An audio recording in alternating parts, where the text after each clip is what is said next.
warped. Oh, that sounds so scary. Yeah, and you never found out who that man was? No, it's probably in the record somewhere. If someone wanted to look it up, I'm sure. He's probably long gone because he was, I don't know how old he was, but he was an adult by then, and most of those people are, my folks are gone, so we figured. But then I remember one time, it gets all hot and steamy in there. Oh, does it? And then, because of all the showers in the back. And then they made one of those big things where, just like in Japan, where you wash and then you go inside a hot, deep tub and you soak.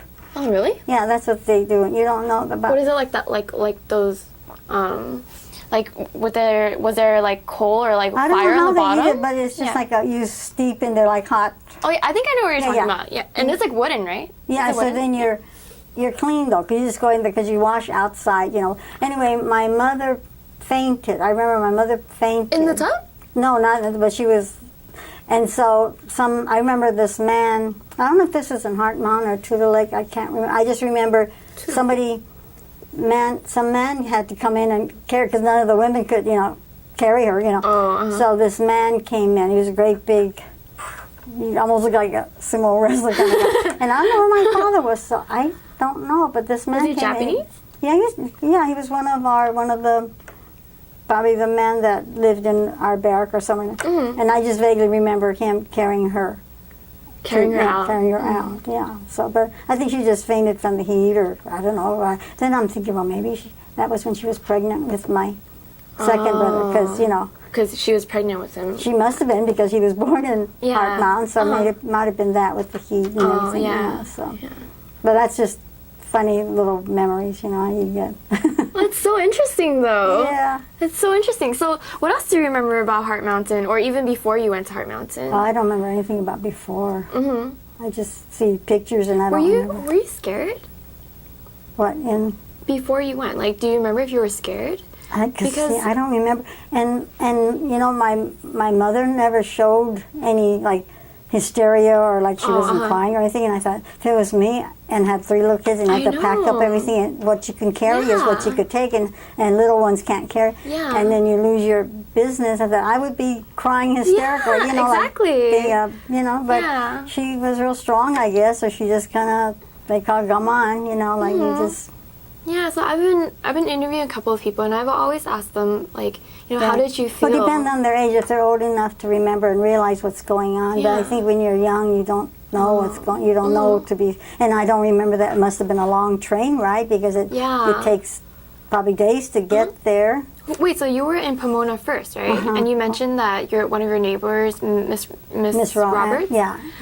So did you have a lot of white neighbors, or?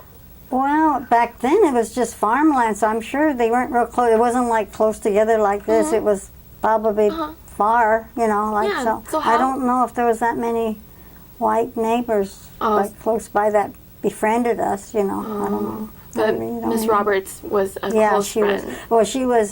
She was older. She never had any children. And then before this war thing even broke out,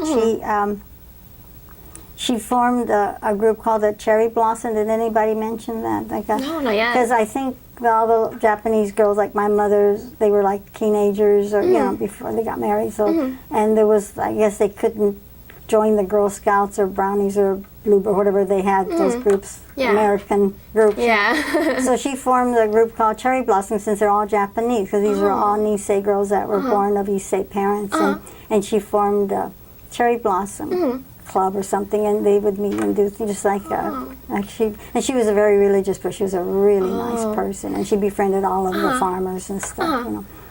I think one person mentioned Miss Roberts and Hazel. Yeah, and how she like taught the women like different things about So I remember that. Yeah, so she was, because having Issei parents, they didn't learn a lot of the things, American things, and so she helped them. She was really a sweet person. And even afterwards, even after I grew up, we stayed in touch. Oh, really? Yeah. She lived down in Carlsbad for a while, and then she moved over closer. And even when she was older, she would go to like libraries or schools and read to children, and she was just a super sweet person. And so, did you remember her like talking to you out like between the fences? I just remember at her Pomona? bringing things. Like I've probably like fruit or something, maybe something from the farm and whatever. But and I don't think they were like farming, like farm vegetables, like my uncles. But I remember one time, I think, I don't know if it was her or somebody had there was a big fire. It was like a chicken ranch or like a big with a bunch of, and I remember there were a lot of eggs and stuff were burned and stuff. So I was very, I can remember the smell. I was really. Oh, really? What was it like? That was it was just a long time. It was before the war, so isn't it funny how you remember something like that? Yeah, but that's interesting though. Yeah. I think I have to go to a shrink. Huh? No, I don't think so. It's good that you remember these little things. Yeah. Because it makes your story that much more interesting, I think. Yeah, I guess. So you were only a little kid before the war, so you must not remember that much stuff. But you know, during I don't remember like having neighbor kids to play with or anything. I don't remember. Although I see pictures of us with like at the Arcadia, the nursery. You know, that was in my florist nursery. There was a picture of us. And there was a little blonde girl in the picture. Oh, really? My mom had taken a picture of that, so I don't know. She must have been a neighbor girl that we played with. So. So how about at Heart Mountain? So you said you started school in Heart Mountain, right? Grammar school. And do you remember, like the teachers, like were they white or were they like Japanese? I don't remember.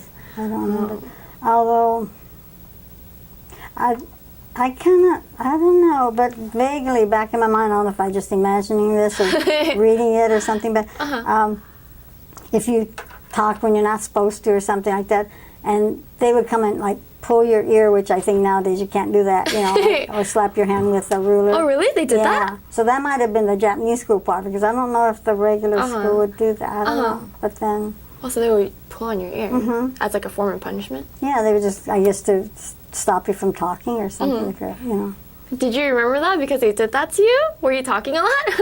Probably, or just, you know, I don't know, but I just remember, I don't think I was ever hit on the hand, though. Oh, so just the ear. Yeah. But nowadays you can't do that because it's a no-no, huh? Yeah, I don't think we're allowed to do that. So how long were you in camp for? You can go ahead and pick that up. Yeah, go ahead.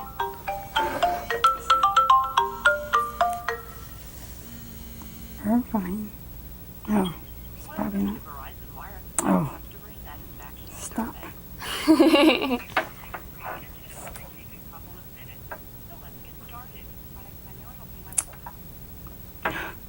It looks like a salesperson. Sounds like it. Yeah. Sorry. I hate those calls too. It's fine. So yeah, how long were you in camp for? Just until 45 maybe? Well, we were in first part. We were in Heart Mountain, and then my younger brother was born there. So I think he was born in 44. Then, when did the war end? Was it 45 when everybody got? I think it was 45, and then 46. But see, we were for a while. We were sent to Tule Lake. Did anybody mention Tule Lake? They mentioned the place, but I didn't know that it was. Like, it's another camp. It was Northern California because we were in Wyoming, right? Yeah. So why did you have to go to? Because my father wanted to go back to Japan and take us with him, so we wouldn't be here today. Oh. Yes. Because see, and then I didn't know that my mother lost her citizenship. Did you know that if you married a Japanese, you know, like my mom was born here, so she's an American citizen, and she married my father, who was from Japan. You've lost your citizenship? She did, yeah.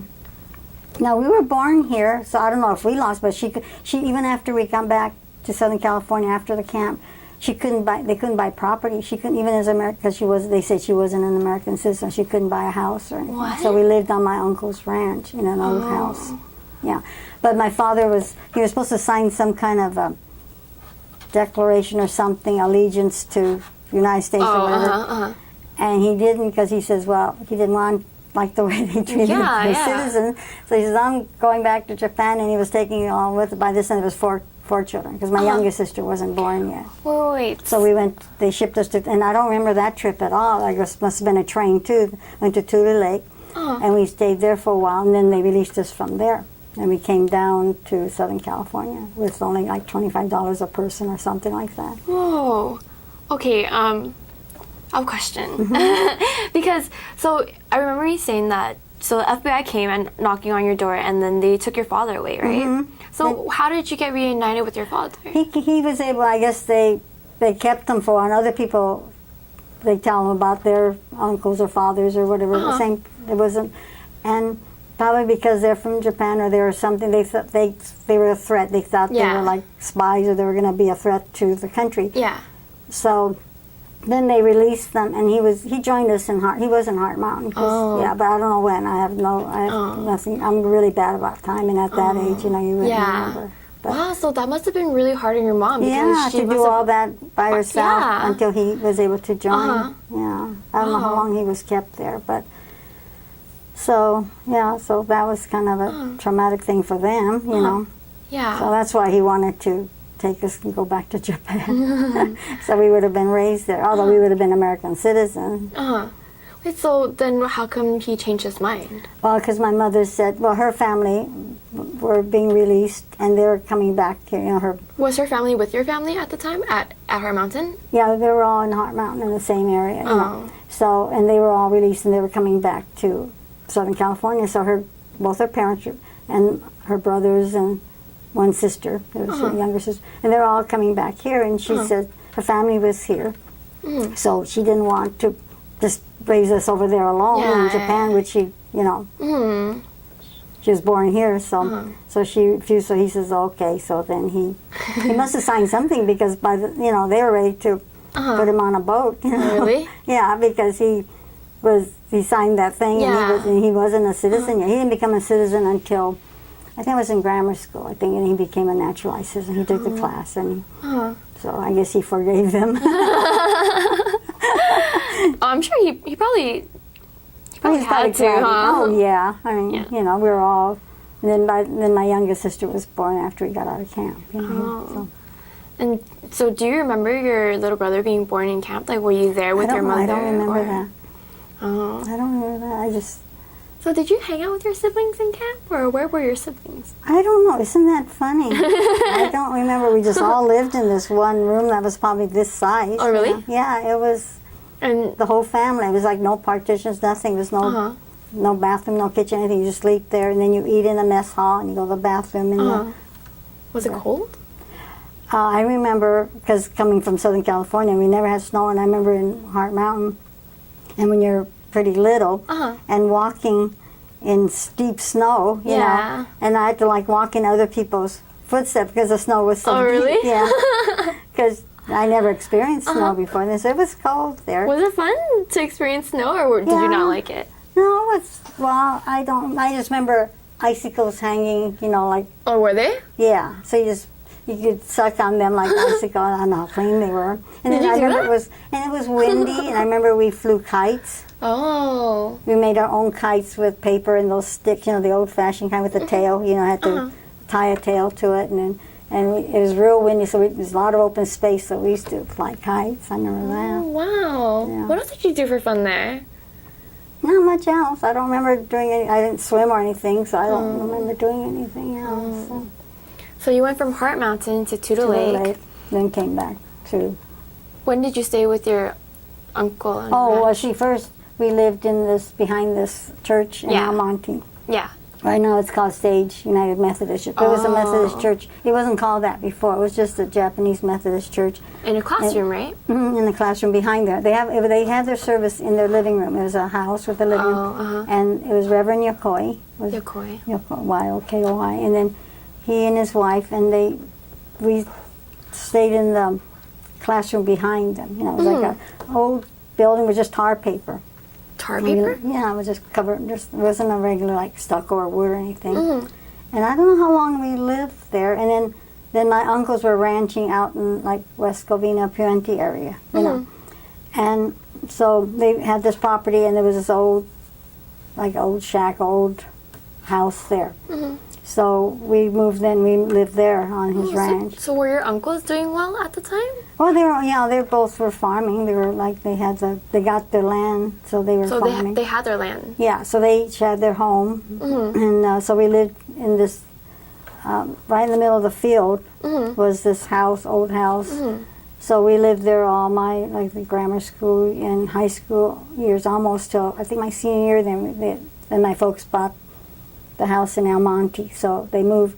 But so we used to have to work out on the ranch for my uncles, like manual labor. We used to drive tractors and load cucumbers and cantaloupe on. Oh, really? Yeah, we did like farmhand. We were out there and sorting onions that you don't know what it's like until you sorted those, those onions you buy in the store. The brown one? Yeah, with the skin and the dust and the flying off, and it smells, and it's yeah. Wait, so at what age did you start working at this farm? As soon as we were old enough to work, because I figure if we had summer vacation or we whenever the crop came out, we were supposed to go work. So grammar school, high school, yeah. Oh, so you started in grammar school? Yeah, we learned. I think I learned how to drive a tractor before I was. That's how I learned how to drive, because you had to drive this old Ford tractor. And, wow. Yeah. So back then there was no curb; it was just the road and just dirt, you know. And so if you went off the road, it was like no big deal because it's just farmland, you know. But so that's how you kind of learn how to drive out back in those days. So then my oldest sister, who was really strong, she was real athletic and strong. Now she was like able to do like the hauling, like loading up the cantaloupe in bags of. The pickers pick them and they put them in these gunny sacks, and then you have to load it on this trailer thing with a tractor. So I was just driving the tractor down the rolls. And so she did all the manual thing, and I was just driving the tractor. And then we take it to this big barn, and that's where they put them in these big crates to ship to the market. So then it comes to the market, to the stores. And so was your uncle's farm then really big? It was. I don't know how many acres. You have to ask them, but it was. To me, it seemed like it was big. They grew all kinds of like cauliflower, cabbage, whatever was seasonal. Cucumbers, cantaloupe. I remember onions. I remember we had to work on the onion thing. That was like, it sounds like that was like a really distinct memory in your head. Because it was hot out there and dirty, and you don't want to be out there. Wait, so how do you pick onions? So you just... Well, it dry. They wait till it dries because it's this green thing, and then they grow into the ground, right?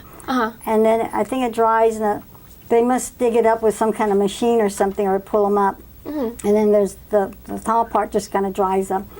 Then it goes on this conveyor belt. So by this time it's pretty dirty and got all the skin around it and everything. And it comes on the conveyor belt, and then it would come across, and we're standing out there, and we're supposed to sort like the misshapen ones or the rotten ones or the ones that couldn't go into the to the market. And then it would go, and then it would land in this big orange like sack that then they sew it up, and it goes to the market in these great big, I don't know how, but like 20 or 40 pound bags of onions, So you were a sorter. Yeah, I was just sorting out there, but then it's going along, and it's dusty and hot, and all the skins are flying around. This is outdoors?